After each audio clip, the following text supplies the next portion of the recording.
Chairperson দেশনেত্রী বেগম খালেদা জিয়া এবং ভারপ্রাপ্ত চেয়ারম্যান জনাব তারেক রহমান মনোনীত প্রার্থী মান্দা উপজেলা বিএনপির সাবেক সাধারণ সম্পাদক জননেতা ডাক্তার ইকরামুল বারী টিপু ভাই সহ এখানে আমার ব্যক্তিগত চাওয়া পাওয়ার কিছু নাই। আছে কি? আমাদের দল যা চাইবে আমাদেরকে, আমি দল যদি করে থাকি তাহলে আমাকে সেই দলের সিদ্ধান্ত মানতেই হবে।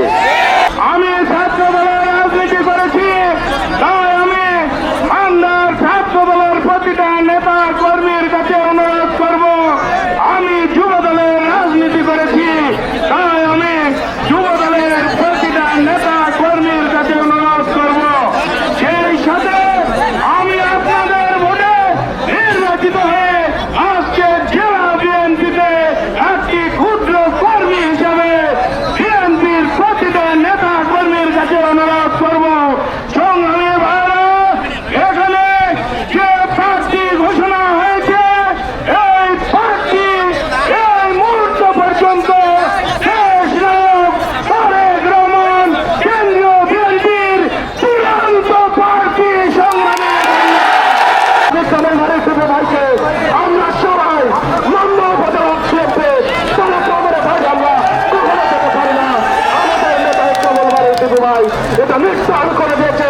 অন্য জনেতা জননেতা জনাব তারেক রহমান, দেশনেত্রী বেগম খালেদা জিয়া ভাইয়ের আমার 17 বছর কথা বলতে পারেন নাই, সুযোগ এসেছে কথা বলার, ভোট দিতে পারেন নাই, সুযোগ এসেছে ভোট দেওয়ার ভাইয়ের আমার।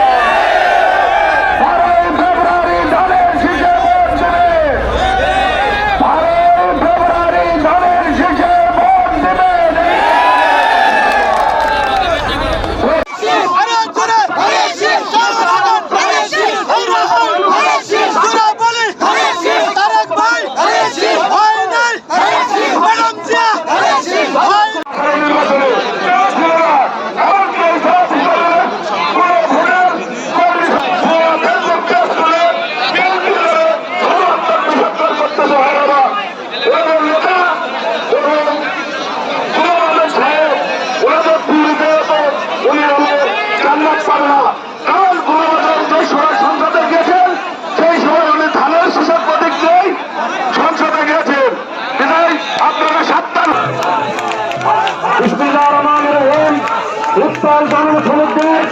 সম্মানিত সভাপতি মান্দা উপজেলা